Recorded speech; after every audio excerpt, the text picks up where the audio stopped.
आइए भक्तों, आज सुनते हैं 12 महीने में सुने जाने वाली चौथ माता की कहानी। तो एक बार बोलिए प्रेम से चौथ माता की जय। एक नगर में एक बूढ़ी माँ रहती थी। वह अपने बेटे की सलामती के लिए 12 महीनों की चौथ का व्रत करती थी। हर चौथ को पंसारी से थोड़ा सा गुड़ और घी लाकर 4 लड्डू बनाती, एक बेटे को देती, एक से पूजा करती, एक हथकार के लिए निकालती और एक चांद उगने पर खुद खा लेती थी। एक बार उसका बेटा ताई से मिलने गया। ताई ने बैसाख चौथ का व्रत रखा था। ताई से पूछा, माँ तो 12 चौथ करती है। ताई बोली, तेरी माँ तेरी कमाई से तरमाल खाने के लिए 12 चौथ व्रत करती है। तू परदेश जाए तो वह एक भी चौथ नहीं करेगी। लड़के को लगा कि ताई सच कर रही है। घर आकर माँ से कहा, मैं परदेश जा रहा हूँ, यहाँ तू मेरी कमाई खाने पीने में ही उड़ा देती है। माँ ने समझाकर रोकना चाहा, पर बेटा नहीं माना। माँ ने उससे साथ ले जाने के लिए चौथ माता के आँख दिए और कहा, मुसीबतों में ये आँख तेरी मदद करेगा। वह आँख लेकर रवाना हो गया।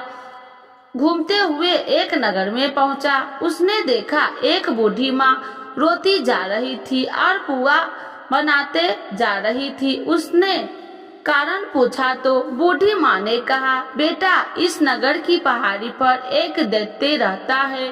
पहले वह नगर में आकर कई लोगों को खाने के लिए मार देता था। अब राजा हर घर से एक आदमी दैत्य के पास भेजता है और आज मेरे बेटे की बारी है, इसलिए रो रही हूँ और उसी के लिए पुए बना रही हूँ। वह बोला, तू पुए मुझे खिला दे, तेरे बेटे की जगह मैं चला जाता हूँ। बूढ़ी माँ ने खीर पुए उसे खिला दिया। खा पीकर वह सो गया।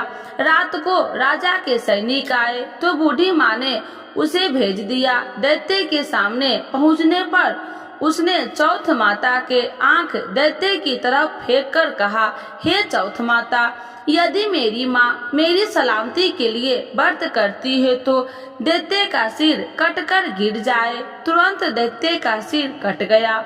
लड़का वापस आ गया। राजा ने उसे उपहार देकर विदा किया। चलते हुए एक दूसरे राजा के नगर में पहुंचा। उस राज्य में आवा तभी पकता था जब एक इंसान की बलि दी जाती थी। सिपाहियों ने उसे पकड़कर आवे में चुना दिया। लड़के ने आंख आवे में डालते और कहा, हे चौथ माता, यदि मेरी माँ मेरे लिए व्रत करती है तो आवा मेरी बलि के बिना ही झट से पक जाए। आवा तुरंत पक गया। आवे में से मिट्टी की जगह सोने चांदी के बर्तन निकले।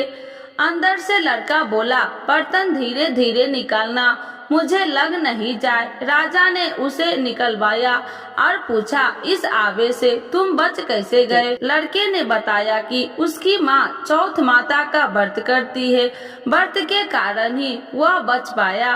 राजा को विश्वास नहीं हुआ। उसने एक चांदी की सुराही मंगवाई और कहा कि सुराही की नली से निकलकर दिखाओ, तभी मुझे विश्वास होगा।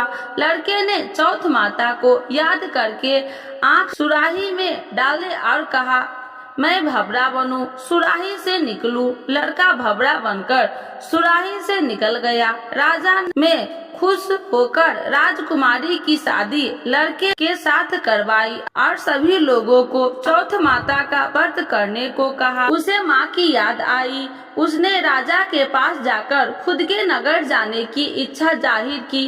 राजा ने रथ, घोड़ा, हाथी और खूब सारा धन दहेज देकर उन्हें विदा किया। चौथ के दिन अपने नगर पहुंचा। वह अकेला पंसारी के यहाँ माँ का इंतजार करने लगा। सोचा, चौथ है तो माँ यहाँ जरूर आएगी। थोड़ी देर बाद लकड़ी टेकती हुई माँ आती दिखी। उसकी माँ की आंखें में जाले आने के कारण दिखाई कम हो गया था। लड़के ने जानबूझकर अपने पैर लकड़ी लगा दिया। कहने लगा, बल रे फूटी काटी पैर, पैर के लगा दी। माँ ने उसे नहीं पहचाना। कहने लगी, भैया मुझे चाहे कितनी भी गाली निकालो पर मेरे बेटे को कुछ मत कहना। बेटा माँ के चरणों में गिर पड़ा। कहा, माँ मैं तेरा ही बेटा हूँ, मुझे माफ कर दो। माँ ने उसे गले लगा लिया। नगर के लोगों ने विश्वास नहीं किया कि वह ही उसी का बेटा है। बूढ़ी माँ ने चौथ माता को याद करके कहा, हे चौथ माता, यदि मैं अपने बेटे के लिए व्रत करती हूँ तो मेरे स्तन में दूध भर जाए और उसकी धार मेरे बेटे के मुंह में गिरे। माँ के स्तन से दूध की धार निकलकर बेटे के मुंह में गिरने लगी। चौथ माता की जय जयकार करने लगे। उस नगर के सभी लोग चौथ माता का व्रत करने लगे। हे चौथ माता, जैसे बूढ़ी माँ और उसके बेटे की सहायता की वैसे हमारी भी करना। कहानी कहने, सुनने और हुंकार भरने वाले पर कृपा करना। तो एक बार बोलिए प्रेम से चौथ माता की जय।